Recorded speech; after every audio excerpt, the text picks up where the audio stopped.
The third proof, the 23rd flash. On nature, first written as the 16th note of the 17th flash, this part of the Risale-i Nur was later designated the 23rd flash because of its importance, for it puts naturalistic atheism to death with no chance of reanimation and totally shatters the foundation stones of unbelief. A reminder. This treatise explains through 9 impossibilities, themselves comprising at least 90 impossibilities, just how unreasonable, crude, and superstitious is the way taken by those naturalists who are atheists. In order to cut short the discussion here, and because these impossibilities have been explained in part in other sections of the Risale-i Nur, some steps in the arguments have been skipped. It occurs to one, therefore, how is it that those famous and supposedly brilliant philosophers accepted such a blatantly obvious superstition and continue to pursue that way? Well, the fact is, they cannot see its reality. And I am ready to explain in detail and prove through clear and decisive arguments to whoever doubts it that these crude, repugnant and unreasonable impossibilities are the necessary and unavoidable result of their way. In fact, the very gist of their creed. Footnote.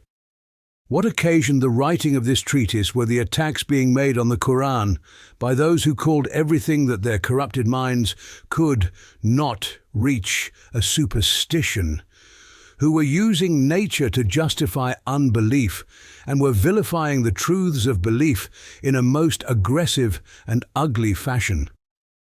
Those attacks stirred up in my heart an intense anger which resulted in those perverted atheists and falsifiers of the truth receiving vehement and harsh slaps.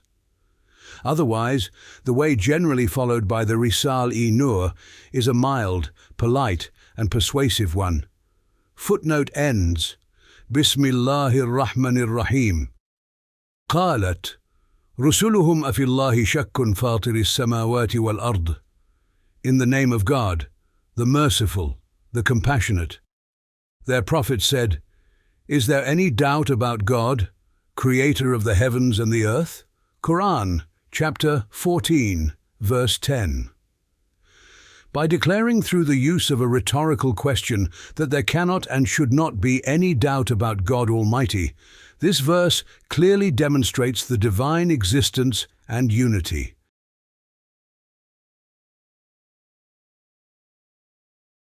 A point to be mentioned before our discussion.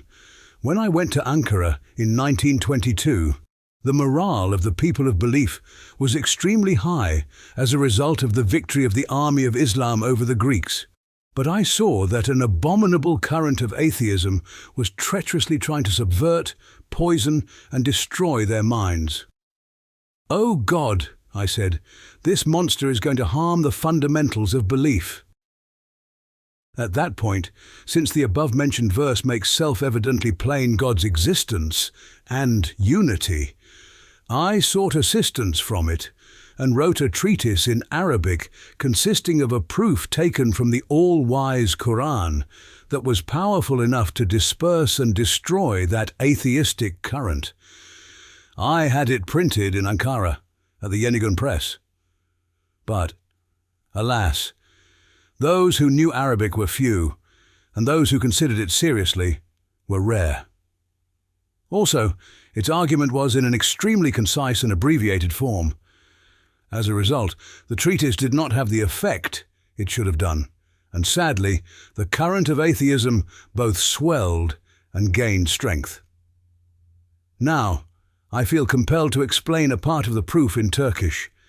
Since certain parts of it have been fully explained in other sections of the Risale-i Nur, it will be written in summary form here.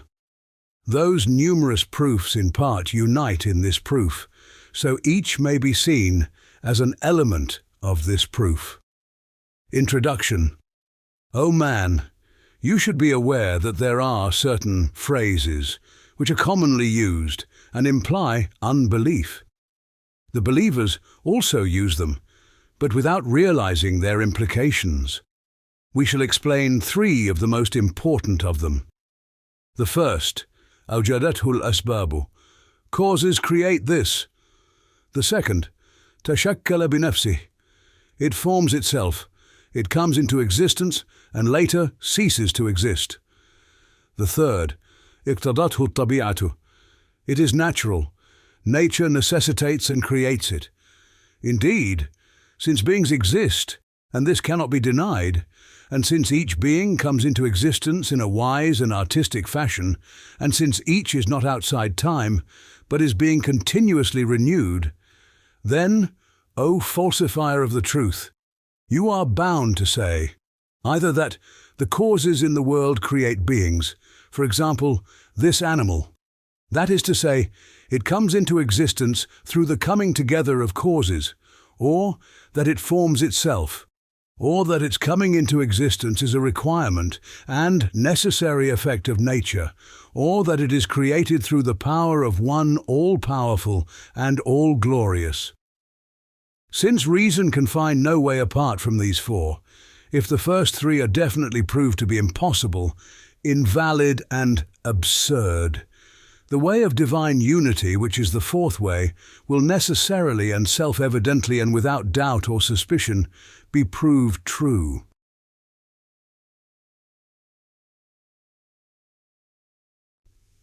The first way.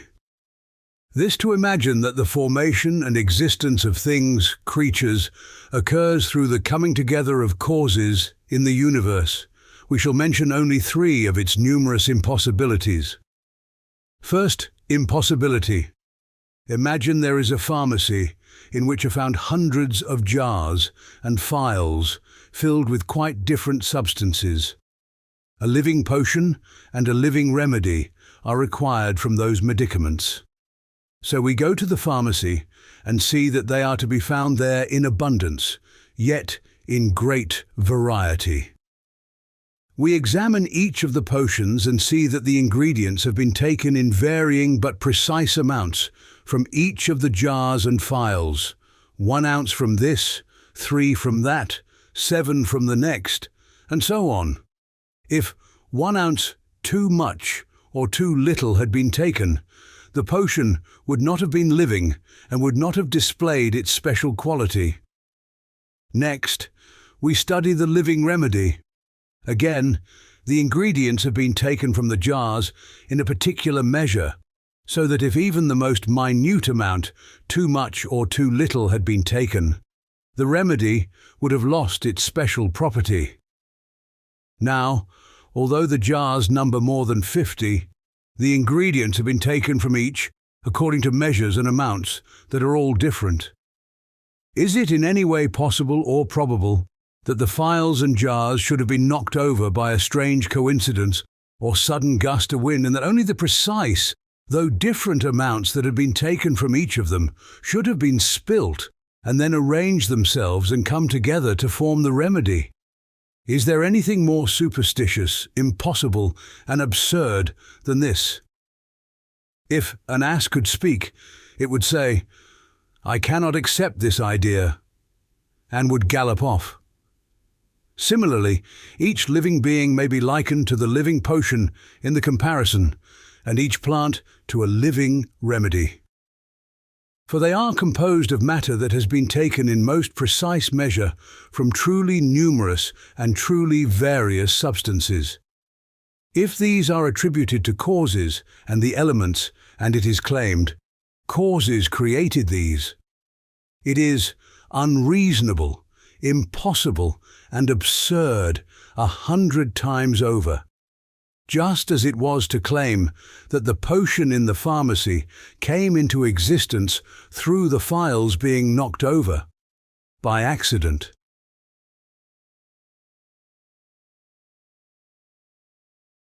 In short, the vital substances in this vast pharmacy of the universe, which are measured on the scales of divine determining and decree of the all-wise and pre-eternal one, can only come into existence through a boundless wisdom, infinite knowledge, and all-encompassing will. The unfortunate person who declares that they are the work of blind, deaf, and innumerable elements and causes and natures which stream like floods, and the foolish, delirious person who claims that that wondrous remedy poured itself out when the phials were knocked over and formed itself, are certainly unreasonable and nonsensical. Indeed, such denial and unbelief is a senseless absurdity. Second, impossibility. If everything is not attributed to the all-powerful and all-glorious One, who is the single one of unity and is attributed to causes, it necessitates that many of the elements and causes present in the universe intervene in the being of every animate creature. Whereas that different and mutually opposing and conflicting causes should come together of their own accord in complete order, with the finest balance and in perfect concord in the being of a tiny creature, like a fly, is such an obvious impossibility that anyone with even an iota of consciousness would say, "This is impossible, it could not be." The tiny body of a fly is connected with most of the elements and causes in the universe. Indeed, it is a summary of them. If it is not attributed to the pre-eternal and all-powerful One, it is necessary for those material causes to be themselves present in the immediate vicinity of the fly, rather for them all to enter into its tiny body, and even for them to enter each of the cells of its eyes, which are minute samples of its body. For if a cause is of a material nature, it is necessary for it to be present in the immediate vicinity of and inside its effect. And this necessitates accepting that the constituents and elements of the universe are physically present inside that minute cell, a place too small even for the tip of its antenna, and that they work there in harmony like a master. A way such as this, then, shames even the most foolish of the sophists.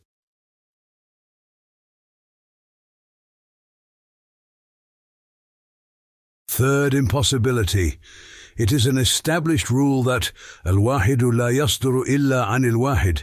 If a being has unity, it can only have issued from a single being, from one hand, particularly if it displays a comprehensive life within a perfect order and sensitive balance. It demonstrates self-evidently that it did not issue from numerous hands, which are the cause of conflict and confusion, but that it issued from a single hand that is all-powerful and all-wise.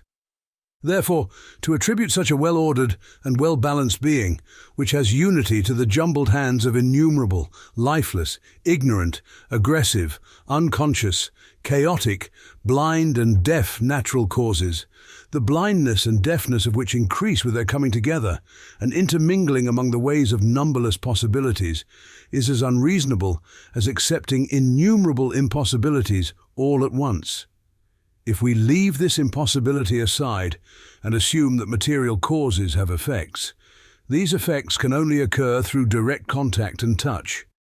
However, the contact of natural causes is with the exteriors of living beings, and yet we see that the interiors of such beings, where the hands of material causes can neither reach nor touch, are 10 times more delicate, well-ordered and perfect as regards art than their exteriors.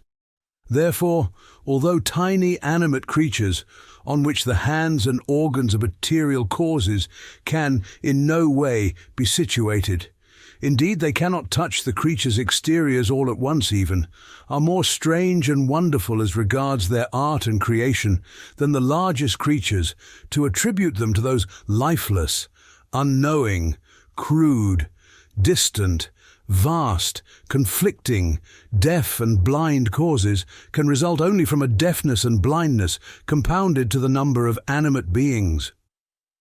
The second way. This is expressed by the phrase, "it forms itself." It too involves many impossibilities and is absurd and impossible in many aspects. We shall explain 3 examples of these impossibilities. First, impossibility. Oh, you obstinate denier! Your egotism has made you so stupid that somehow you decide to accept 100 impossibilities all at once. For you yourself are a being and not some simple substance that is inanimate and unchanging. You resemble an extremely well-ordered machine that is constantly being renewed and a wonderful palace that is undergoing continuous change. Particles are working unceasingly in your body. Your body has a connection and mutual relations with the universe, in particular with regard to sustenance and the perpetuation of the species, and the particles that work within it are careful not to spoil that relationship nor to break the connection. In this cautious manner, they set about their work, as though taking the whole universe into account. Seeing your relationships within it, they take up their positions accordingly, and you benefit with your external and inner senses in accordance with the wonderful positions that they take.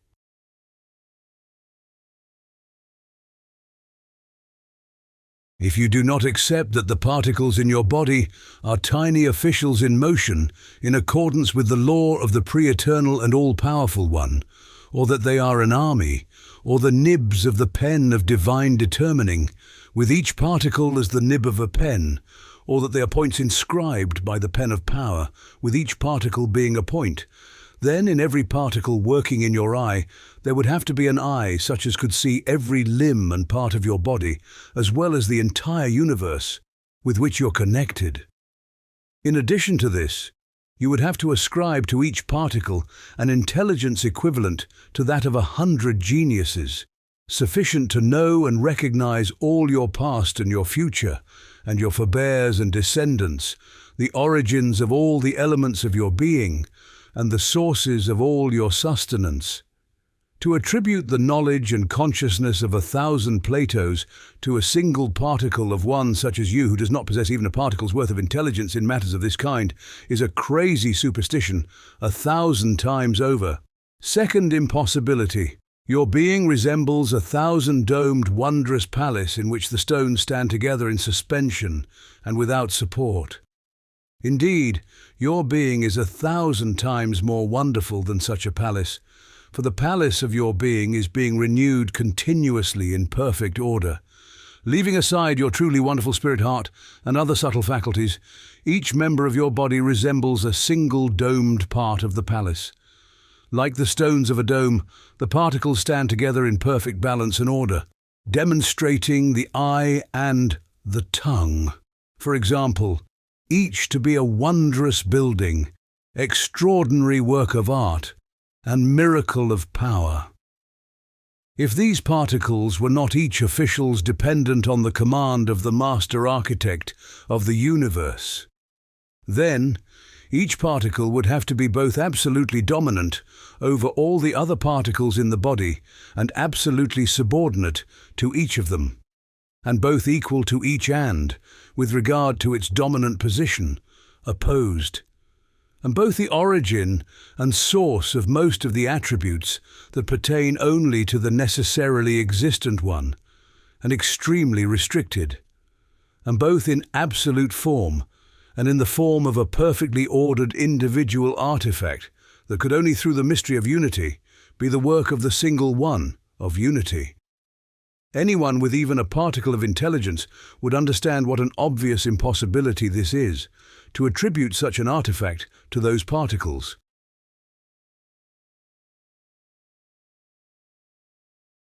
A third impossibility.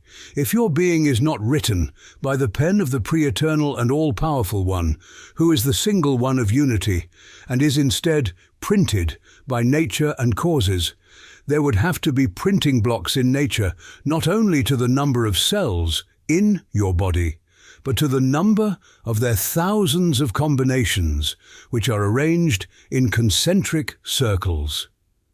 For if this book, for example, which we hold in our hand is written, a single pen may write it, relying on the knowledge of its writer. If, on the other hand, it is not written and is not attributed to its writer's pen, and if it is said that it exists of its own accord or it is ascribed to nature, then, as a printed book, it would be necessary for there to be a different iron pen for each letter, so that it could be printed. In a printing press, there have to be pieces of type to the number of letters in the alphabet, so the letters in the book come into existence by means of them. pens, to the number of those letters being necessary in place of a single pen. As may be seen, sometimes a whole page is written in a single large letter from among those letters with a small pen in fine script, in which case 1,000 pens would be necessary for one letter. Rather, if it took the form of your body, with all its components one within the other, in concentric circles, there would have to be printing blocks in each circle, for each component, to the number of the combinations that they form. Now see, if you claim this, which involves 100 impossibilities, to be possible, then again, if they are not attributed to a single pen, for those well-ordered, artistic pieces of type, faultless printing blocks and iron pens to be made, further pens, printing blocks, and letters to the same number as themselves would be necessary. And they too would have to have been made. And they too would have to have been well ordered and artistically fashioned. And so on. It would carry on in succession ad infinitum. There, you too understand. This way of thinking is such that it involves impossibilities and superstitions to the number of particles in your body. O denier of God, see this and quit the way of misguidance.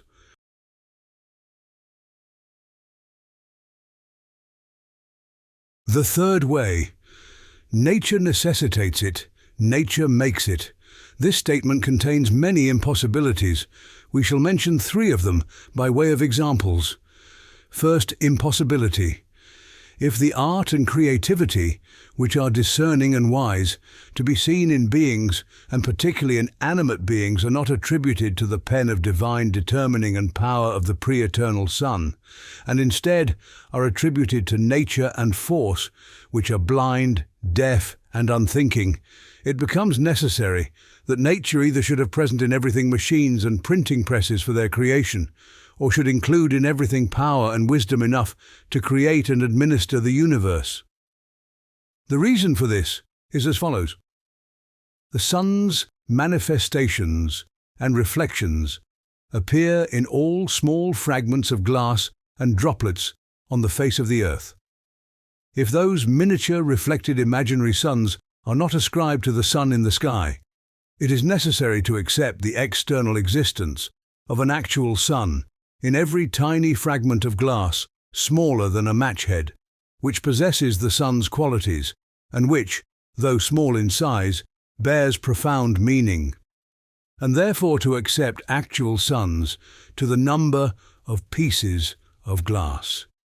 In exactly the same way, if beings and animate creatures are not attributed directly to the manifestation of the pre-eternal Son's names, one has to accept that in each being, and especially animate beings, there lies a nature, a force, or quite simply a God that will sustain an infinite power and will and knowledge and wisdom. Such an idea is the most absurd and superstitious of all the impossibilities in the universe.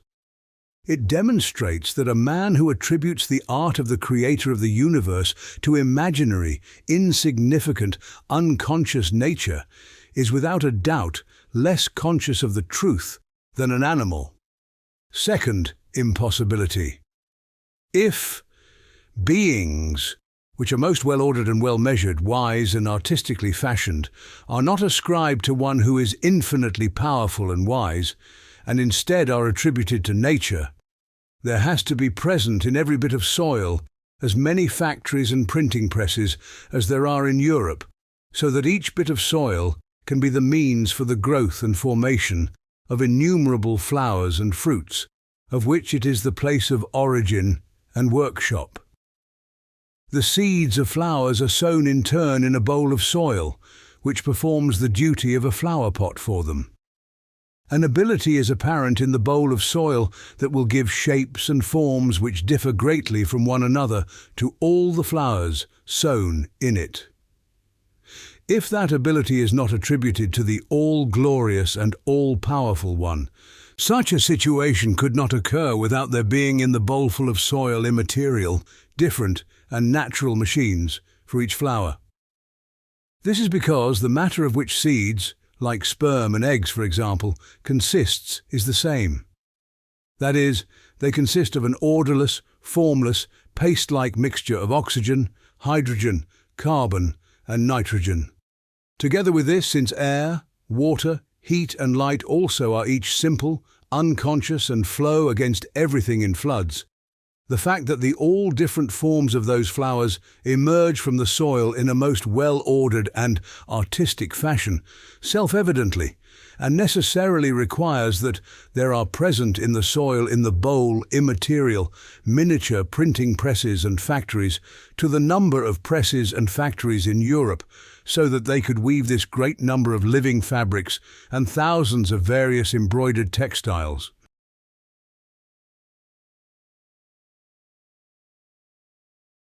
So, you can see how far the unbelieving thought of the naturalists has deviated from the realm of reason. And although brainless pretenders who imagine nature to be creator claim to be men of science and reason, see just how distant from reason and science is their thought, so that they have taken a superstition that is in no way possible, that is impossible, as a way for themselves. See this and laugh at them. If you ask, if such extraordinary impossibilities and insurmountable difficulties occur when beings are attributed to nature, how are those difficulties removed when they are attributed to the single and eternally besought one? And how is the difficult impossibility transformed into that easy necessity? The answer: we saw in the first impossibility that the manifestation of the sun's reflection displays its radiance and effect through miniature imaginary suns, with total ease and lack of trouble in everything, from the minutest inanimate particle to the surface of the vastest ocean. If each particle's relationship with the sun is severed, it becomes necessary to accept that the external existence of an actual sun could subsist, with a difficulty at the level of impossibility, in each of those minute particles. Similarly, if each being is ascribed directly to the single and eternally besought one, everything necessary for each being can be conveyed to it through a connection and manifestation, with an ease and facility that is at the level of necessity. If the connection is severed, and each being reverts from its position as an official to being without duties, and is left to nature and its own devices, it becomes necessary to suppose that, with 100,000 difficulties and obstacles that reach the degree of impossibility, blind nature possesses within it a power and wisdom with which to create and administer the universe, so that it might bring into existence the wonderful machine of the being of an animate creature like a fly, which is a tiny index of the universe. This is impossible not just once, but thousands of times over. In short, just as it is impossible and precluded for the necessarily existent one to have any partner or like in respect of his essence, so too is the interference of others in his dominicality and in his creation of beings impossible and precluded. As for the difficulties involved in the second impossibility, as is proved in many parts of the Risale-i, if all things are attributed to the single one of unity, all things become as easy and trouble-free as a single thing. Whereas, if they are attributed to causes and nature, a single thing becomes as difficult as all things. This has been demonstrated with numerous decisive proofs, and a summary of one of them is as follows.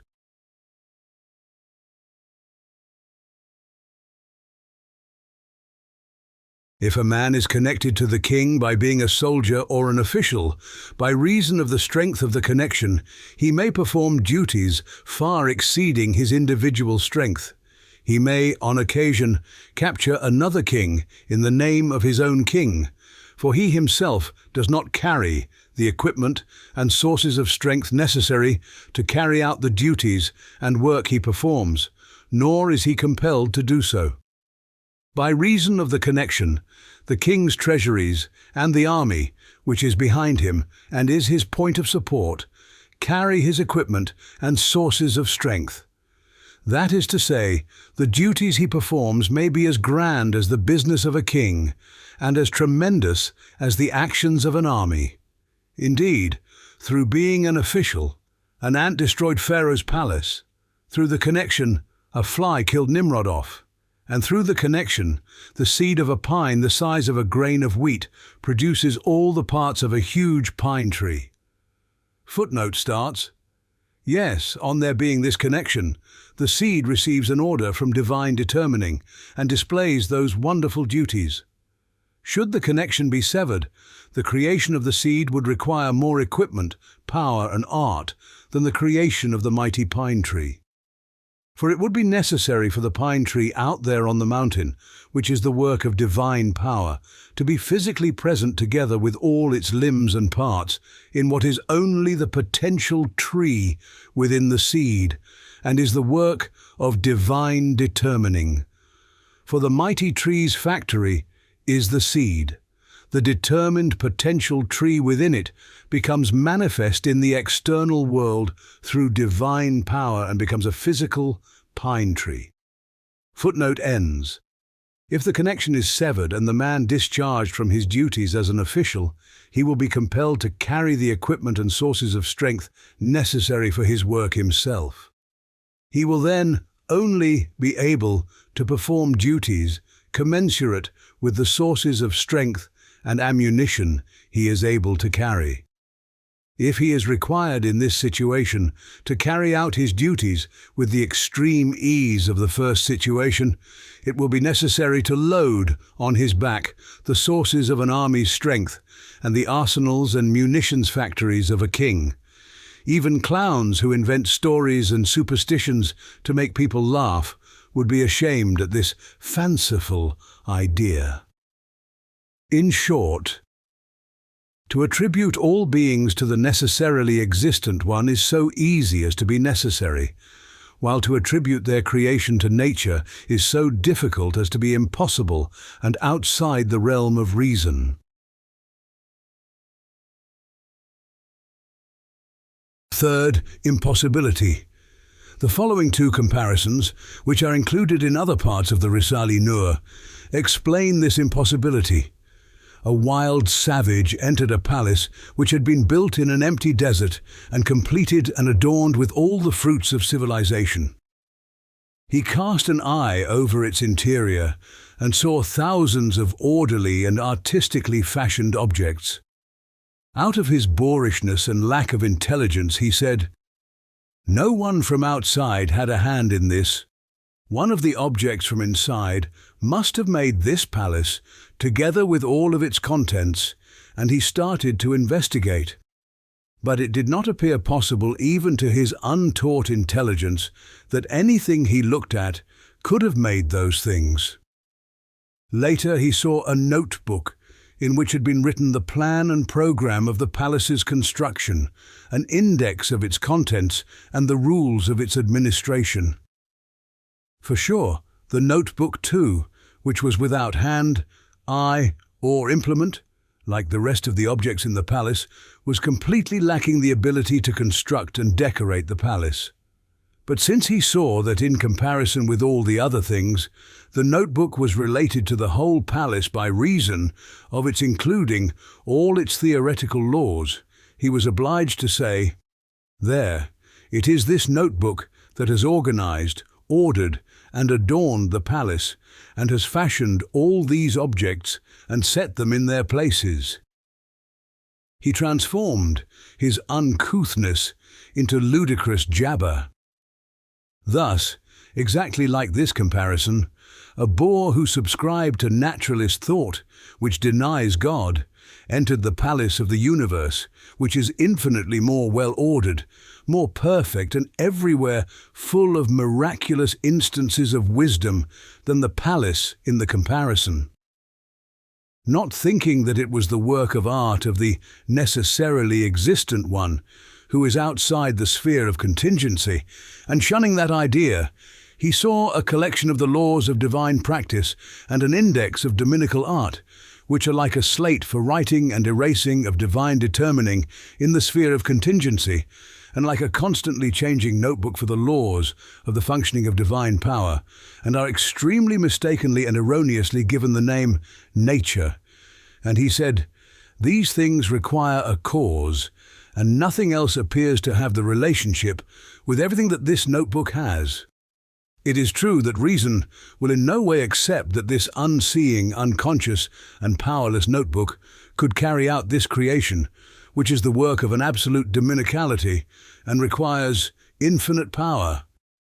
But, since I do not recognize the eternal maker, the most plausible explanation is to say the notebook made it and makes it, so I shall say that. To which we reply, "You mistaken unfortunate, your foolishness exceeds anything imaginable. Lift your head out of the swamp of nature and look beyond yourself.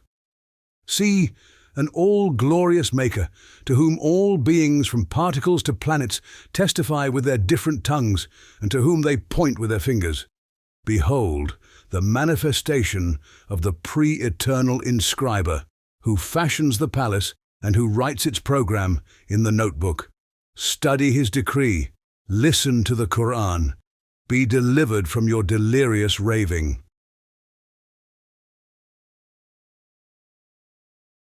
Second comparison. A rustic bumpkin entered the bounds of a splendid palace and saw there the uniform actions of an extremely well-disciplined army carrying out its drill. He observed a battalion, a regiment, and a division stand to attention, stand at ease and march, and open fire when commanded, as though they were a single private. Since his rude, uncultured mind could not comprehend, so denied, that a commander had been given command by the country's laws and by royal decree, he imagined that the soldiers were attached to one another with strings. He thought of what wonderful string it must be, and was amazed. Later he continued on his way, till he came upon a mosque as magnificent as Hagia Sophia. He entered it at the time of Friday prayer, and watched the congregation of Muslims rising, bowing, prostrating, and sitting at the sound of man's voice. Since he did not understand the Sharia, which consists of a collection of immaterial, revealed laws, nor the immaterial rules proceeding from the lawgiver's command, he fancied the congregation to be bound to one another by physical string, and that this wonderful string had subjected them, and was making them move like puppets.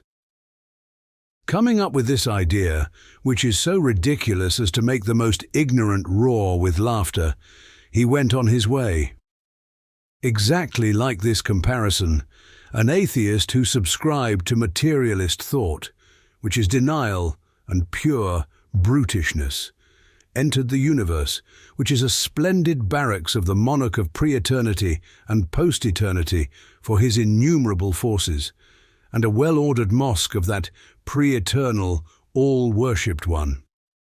He imagined the immaterial laws of the ordering of the universe, which proceed from the pre-eternal monarch's wisdom, each to have material and physical existence, and supposed the theoretical laws of the sovereignty of dominicality, and the rules and ordinances of the greater Sharia, the Sharia of creation, which are immaterial and exist only as knowledge, each to have external, material, and physical existence.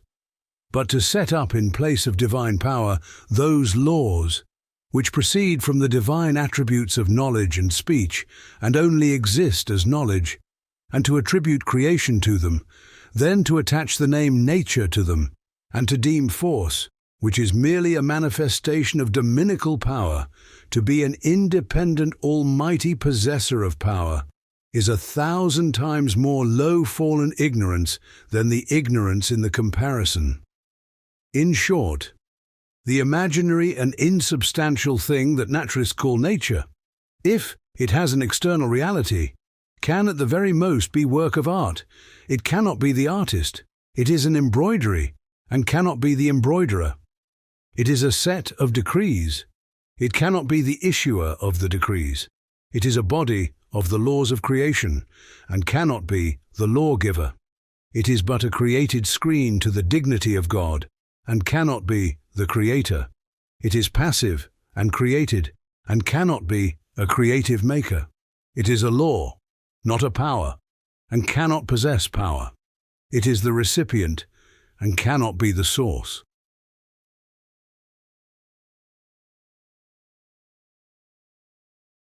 To conclude, since beings exist, and as was stated at the beginning of this treatise, reason cannot think of a way to explain the existence of beings apart from the forementioned, three of which were decisively proved through three clear impossibilities to be invalid and absurd, then necessarily and self-evidently the way of divine unity, which is the fourth way, is proved in a conclusive manner. The fourth way, in accordance with the verse quoted at the beginning, أَفِي اللَّهِ شَكٌّ فَاطِرِ السَّمَاوَاتِ وَالْأَرْضِ. Is there any doubt about God, creator of the heavens and the earth? Quran chapter 14 verse 10 demonstrates clearly, so that there can be no doubt or hesitation, the divinity of the necessarily existent one, and that all things issue directly from the hand of his power, and that the heavens and the earth are under his sway. O you unfortunate worshipper of causes and nature! Since the nature of each thing, like all things, is created, for it is full of art and is being constantly renewed, and, like the effect, the apparent cause of each thing is also created. And since for each thing to exist, there is need for much equipment and many tools, there must exist a possessor of absolute power who creates the nature and brings the cause into existence, and that absolutely powerful one is in no need of impotent intermediaries to share in his dominicality and creation. God forbid! He creates cause and effect together directly. In order to demonstrate his wisdom and the manifestation of his names, by establishing an apparent causal relationship and connection through order and sequence, he makes causes and nature avail to the hand of his power, so that the apparent faults, severities and defects in things should be ascribed to them, and in this way his dignity be preserved. Is it easier for a watchmaker to make the cogwheels of a clock and then arrange them and put them in order to form the clock? Or is it easier for him to make a wonderful machine in each of the cogwheels and then leave the making of the clock to the lifeless hands of those machines? Is that not beyond the bounds of possibility? Come on, you judge with your unfair reason and say. And is it easier for a scribe to collect ink, pen and paper, and then using them proceed to write out a book himself? Or is it easier for him to create in the paper, pen and ink a writing machine that requires more art and trouble than the book and can be used only for that book, and then tell the unconscious machine, "Come on, you write it," and himself not interfere? Is that not 100 times more difficult than writing it himself?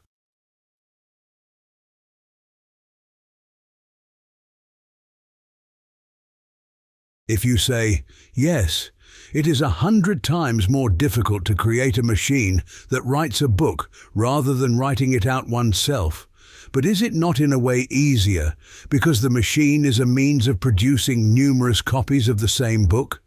The answer: through his limitless power, the pre-eternal inscriber continuously renews the infinite manifestations of his names so as to display them in ever-differing ways.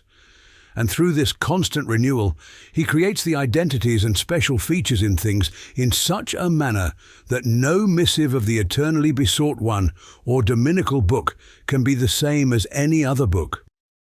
In any case, each will have different features in order to express different meanings. If you have eyes, look at the human face. You will see that from the time of Adam until today, indeed, until post-eternity, together with the conformity of their essential organs, each face has a distinguishing mark in relation to all the other faces. This is a definite fact. Therefore, each face may be thought of as a different book. Only, for the artwork to be set out, different writing sets, arrangements, and compositions are required. And in order to both collect and situate the materials, and to include everything necessary for the existence of each, a completely different workshop will be required. Now, knowing it to be impossible, we thought of nature as a printing press, but apart from the composition and printing which concern the printing press, that is, setting up the type in a specific order, the substances that form an animate being's body, the creation of which is 100 times more difficult than that of the composition and ordering, must be created in specific proportions and particular order, brought from the furthest corners of the cosmos and placed in the hands of the printing press. But in order to do all these things, there is still need for the power and will of the absolutely powerful one, who creates the printing press. That is to say, this hypothesis of the printing press is a totally meaningless superstition. Thus, like the comparisons of the clock and the book, the all-glorious Maker, who is powerful over all things, has created causes, and so too does he create the effects. Through his wisdom, he ties the effect to the cause.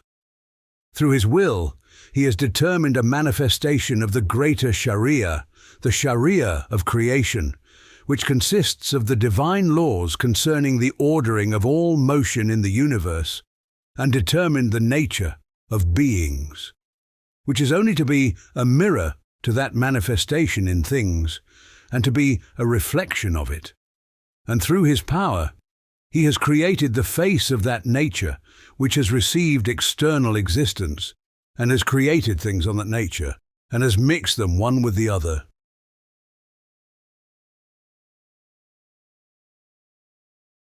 Is it easier to accept this fact, which is the conclusion of innumerable most rational proofs, in fact, is one not compelled to accept it?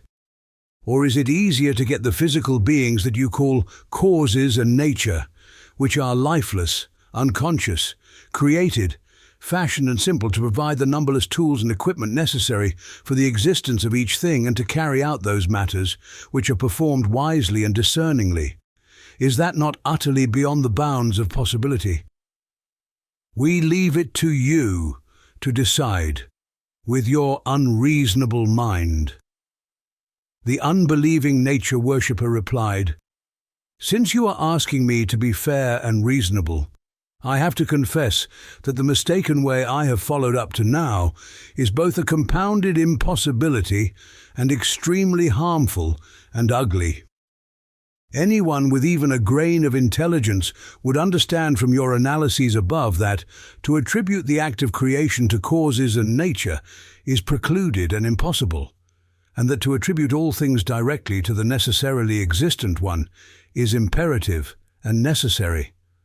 I say, Alhamdulillahi ala al-imani, all praise be to God for belief, and I believe in him. Only, I do have one doubt.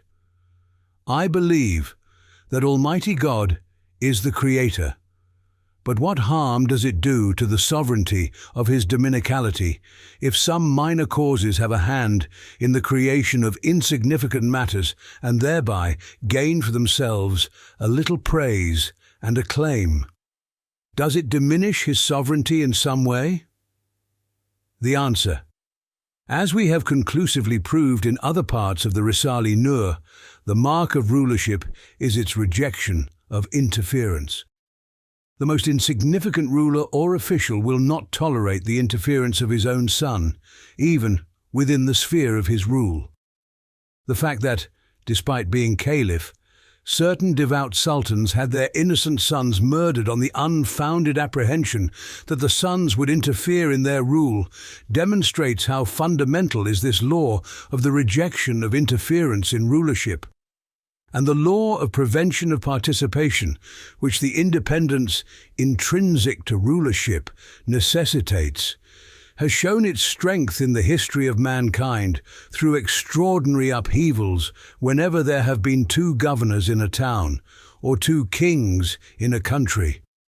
If the sense of rulership and sovereignty, which is a mere shadow in human beings who are impotent and in need of assistance, rejects interference to this degree, prevents the intervention of others, does not accept participation in its sovereignty, and seeks to preserve the independence of its position so jealously, if you can, compare this with an all-glorious one, whose absolute sovereignty is at the degree of dominicality, whose absolute rulership at the degree of divinity, absolute independence at the degree of oneness, and absolute lack of need at the degree of absolute power, and understand what a necessary requirement and inevitable necessity of that rulership is this rejection of interference, prevention of participation, and repulsion of partners.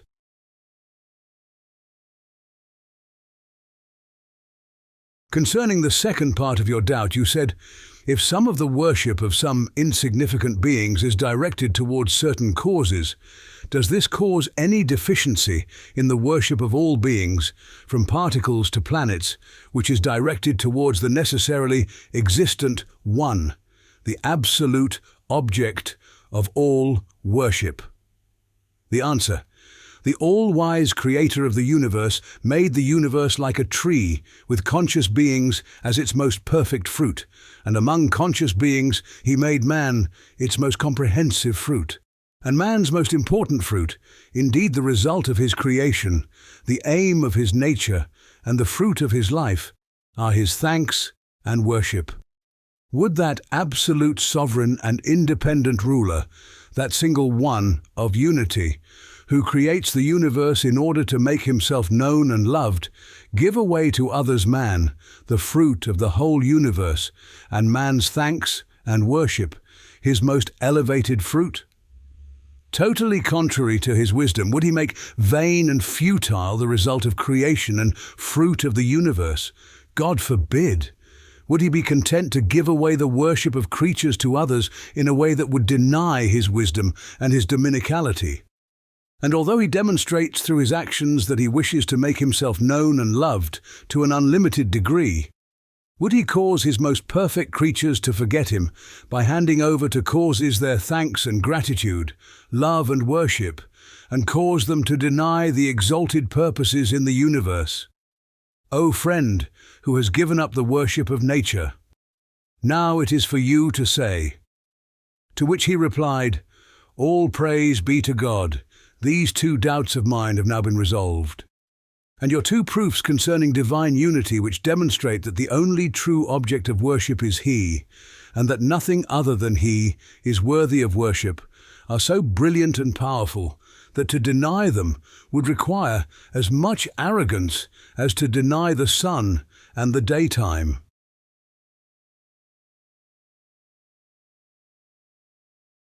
Conclusion. The person who gave up atheistic naturalism and came to believe said, all praise be to God. I no longer have any doubts, but there are still a few questions about which I am curious. First question. We hear many lazy people, and those who neglect the 5 daily prayers, ask, what need has God Almighty of our worship that in the Quran He severely and insistently reproves those who give up worship and threatens them with so fearsome a punishment as hell? How is it in keeping with the style of the Quran, which is moderate, mild and fair, to demonstrate the ultimate severity towards an insignificant minor fault? The answer: God Almighty has no need of your worship, nor indeed of anything else. It is you who needs to worship, for in truth you are sick. As we have proved in many parts of the Risale-i, worship is a sort of remedy for your spiritual wounds. You can understand how absurd it would be if an ill person responds to a kindly doctor who insists on his taking medicines that are beneficial for his condition by saying, what need do you have of it that you are insisting in this way? As for the severe threats and fearsome punishments in the Quran concerning the giving up of worship, they may be likened to a king who, in order to protect his subject rights, inflicts a severe punishment on an ordinary man in accordance with the degree that his crime infringes those rights. In the same way, the man who gives up worship and ritual prayer is violating in a significant manner the rights of beings who are like the subjects of the monarch of pre-eternity and post-eternity, and is in fact acting unjustly towards them. For the perfections of beings are manifested through the glorification and worship performed by that aspect of them which is directed towards their Maker. The one who abandons worship does not and cannot see this worship. Indeed, he denies it. Furthermore, beings occupy an exalted position by reason of their worship and glorification, and each is a missive of the eternally besought one, and a mirror to its sustainers' names. Since he reduces them from their high positions and considers them to be unimportant, lifeless, aimless, and without duties, he is insulting them and denying and transgressing their perfections. Indeed, everyone sees the world in his own mirror. God Almighty created man as a measure and scale for the universe, and from the world he gave a particular world to each person. This world he colors for him in accordance with his sincere beliefs. For example, a despairing, lamenting, weeping person sees beings as weeping and in despair, while a cheerful, optimistic, merry person sees the universe as joyful and smiling. A reflective man given to solemn worship and glorification discovers and sees to a degree the certain, truly existent worship and glorification of beings, while a person who abandons worship through either neglect or denial sees beings in a manner totally contrary and opposed to the reality of their perfections, and so transgresses their rights. Furthermore, since the person who gives up prayer does not own himself, he wrongs his own soul, which is a slave of its true owner. His owner delivers awesome threats in order to protect his slave's rights from his evil commanding soul. Also, since he has given up worship, which is the result of his creation and aim of his nature, it is an act of aggression against divine wisdom and dominical will, and he therefore receives punishment.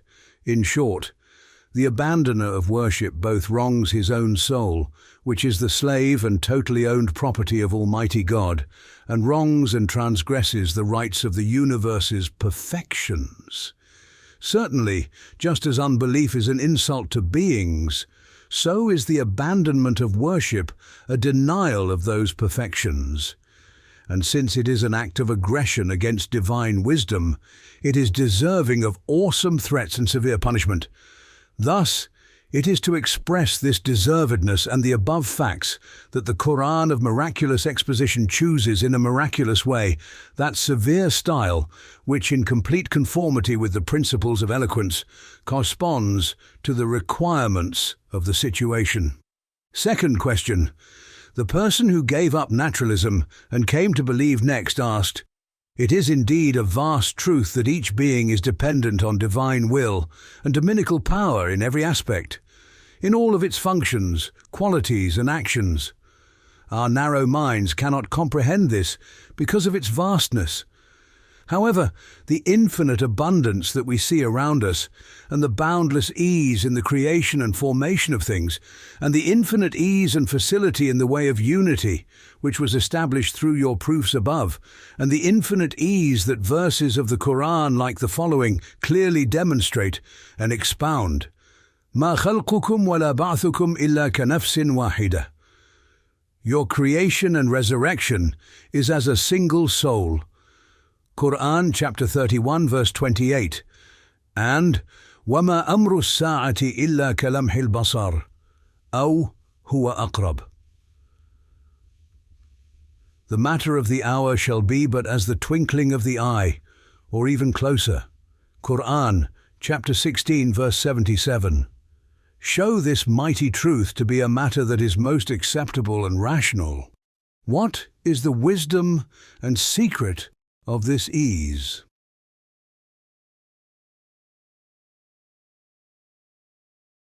The answer. This matter was elucidated in a most clear, decisive and convincing fashion in the explanation of وَهُوَ عَلَى كُلِّ شَيْءٍ قَدِيرٌ, and He is powerful over all things, which forms the 10th phrase of the 20th letter, and it was demonstrated even more clearly in the addendum to that letter that when attributed to the single maker, all beings become as easy as a single being. If they are not attributed to that single one of unity, the creation of a single creature becomes as difficult as that of all beings, and a seed as problematical as a tree. When they are ascribed to their true maker, the universe becomes as easy and trouble-free as a tree as easy as a seed, paradise as easy as the spring, and the spring as easy as a flower. We shall now point out briefly one or two evidences that have been explained in detail in other parts of the Risale-i Nur, out of the hundreds, which explain the underlying reasons for and instances of wisdom in the conspicuous, boundless abundance and profusion of beings, the ease of the great number of individuals in each species, and the fact that well-ordered, artistically fashioned and valuable beings come into existence with immense speed and ease. For example, if the command of 100 soldiers is given to one officer, it is 100 times easier than if the command of one soldier is given to 100 officers.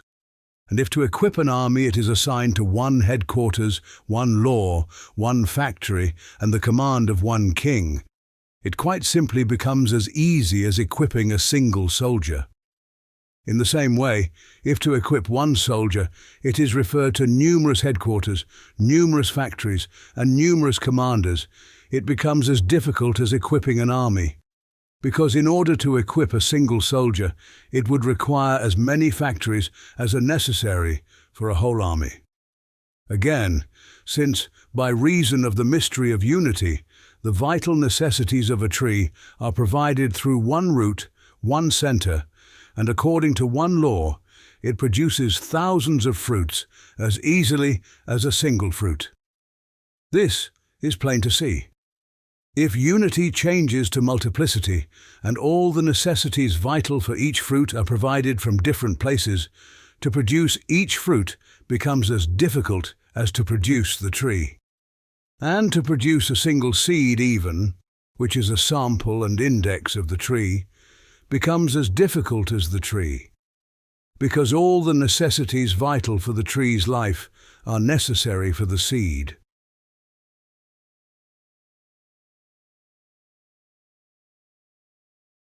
There are hundreds of examples like these, which show that it is easier for thousands of beings to come into existence through unity than for a single being to come into existence through multiplicity and ascribing partners to God.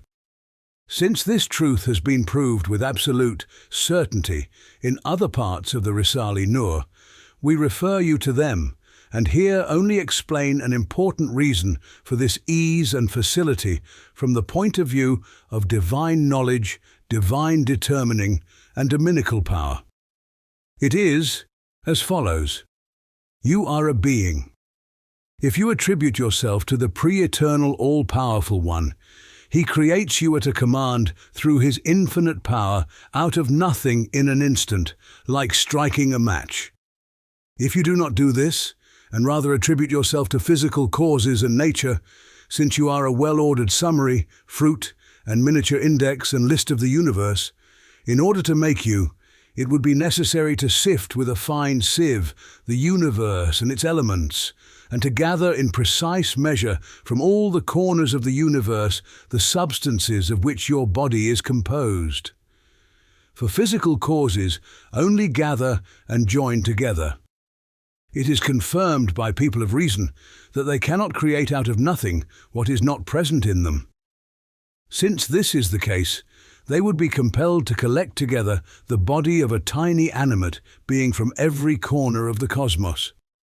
Now understand what ease there is in unity, divine unity, and what difficulties lie in misguidance and attributing partners to God. Secondly, there is an infinite ease also with regard to divine knowledge. It is like this. Divine determining is an aspect of divine knowledge. It determines a measure for each thing, which is like its particular and immaterial mold. The determined measure is like a plan or model for the thing's being. When divine power creates, it does so with extreme ease in accordance with the determined measure. If the thing is not attributed to the all-powerful One of Glory, who possesses all-embracing, infinite and pre-eternal knowledge, as was described above, not only thousands of difficulties appear, but hundreds of impossibilities.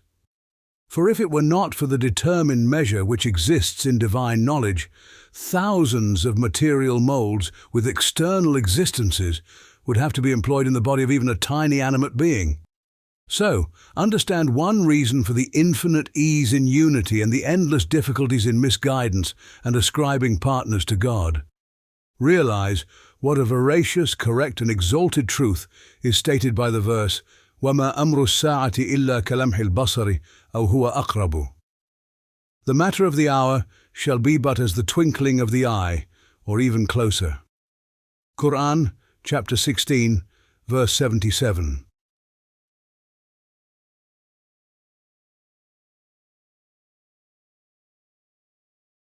Third question.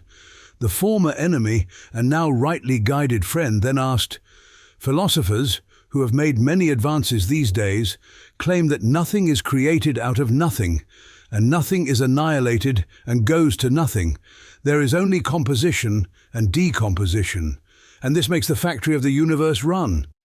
Is this correct? The answer. Since the most advanced philosophers who did not consider beings in the light of the Quran saw that the formation and existence of beings by means of nature and causes were so difficult as to be impossible, in the manner proved above, they diverged into two groups. One group became sophists, abdicating reason, which is exclusive to human beings, and falling lower than mindless beasts. They found it easier to deny the universe's existence, and even their own existences, than to follow the way of misguidance, which claims that causes and nature have the power to create. They therefore denied both themselves and the universe, and descended into absolute ignorance. The second group saw that in misguidance, according to which causes and nature are creator, the creation of a fly or a seed even entails innumerable difficulties and requires a power unacceptable to reason. They were therefore compelled to deny the act of creation and to say, nothing can exist out of nothing. Seeing total annihilation also to be impossible, they declared, what exists cannot go to nothing. They fancied an imaginary situation in which combining and decomposition, gathering together and dispersion, occur through the motion of particles and the winds of chance. Now see, those who consider themselves to be the most intelligent are the most profoundly ignorant and stupid. Understand just how ludicrous, debased, and ignorant misguidance makes man, and take a lesson. Indeed, a pre-eternal power created the heavens and the earth in 6 days. Every year creates 400,000 species simultaneously on the face of the earth, and in 6 weeks every spring constructs a living world more full of art and wisdom than the world itself. Thus, it is more foolish and ignorant than the sophists, the first group above, to deny the act of creation and deem it unlikely that, like a chemical that when applied shows up in visible writing, pre-eternal power should give external existence to beings which, though externally non-existent, exist as knowledge, and whose plans and measures are determined in the realm of a pre-eternal knowledge.